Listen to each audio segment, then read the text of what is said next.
سلام علیکم. اداره ملی احصایه و معلومات از نزد فلاسفه در خدمت شماست. بفرمایید محترم. سلام مدیر صاحب محترم. خوب هستین؟ صحت شما خوب؟ خیرت. عبدالواسی هستم از بخش رسیدگی و شکایت اداره شما را زحمت میتم.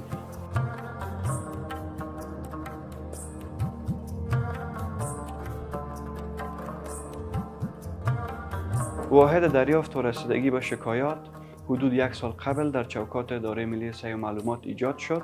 فعلا 15 تن کارمند داره که همه روزه از ساعت 8 صبح الی 4 عصر به تماس‌های مراجعین پاسخ ارائه میکنن و به شکایاتشون رسیدگی صورت میگیرد. خدمات واحد دریافت و رسیدگی به شکایات تماما موضوعات خدماتی اداره ملی احصایه و معلومات را شامل میشه.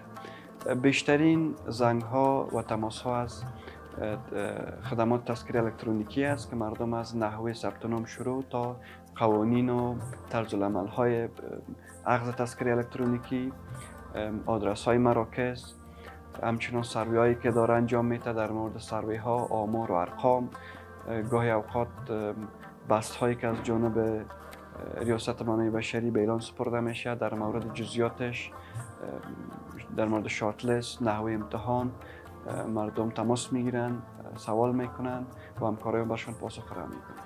قبل از ایجاد مرکز رسیدگی به شکایات، مسئول رسیدگی به شکایات مراجعین مستقیما تماما مراکز و بخش‌های اداره ملی احصایه معلومات بود.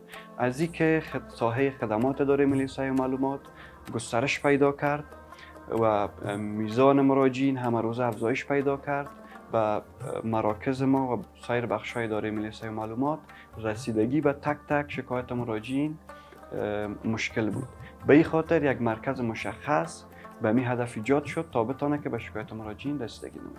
زمانی که یکی از هموطنان ما پیرامون یکی از خدمات اداره ملی احصایه معلومات دچار مشکل میشه، میتونه به شماره 450 تماس میگیره. شکایتشان از جانب کارمندان از واحد دریافت میشه، بعدا شامل ثبت فرم شکایات میشه. پس از اینکه فرم شکایت متقاضی درج شد، موضوع پیگیری میشه، بررسی میشه تا ما اطمینان حاصل بکنیم که علت اساسی ایجاد از این مشکل در کجا بوده. بعدا موضوع مشخصا با مسئولین بخش‌های مربوطه شریک ساخته میشه. تماما مدیران مراکز و مسئولین اداره ملی احصایه معلومات مکلف و متعهد هستند تا شکایت مراجعین را بررسی و رسیدگی نمایند. پس از شریک ساختن موضوع با مسئولین بخش‌های مربوطه، دوباره از جانب واحد رسیدگی به شکایت موضوع تعقیب میشه تا اطمینان حاصل شود شکایت متقاضی رسیدگی صورت گرفته.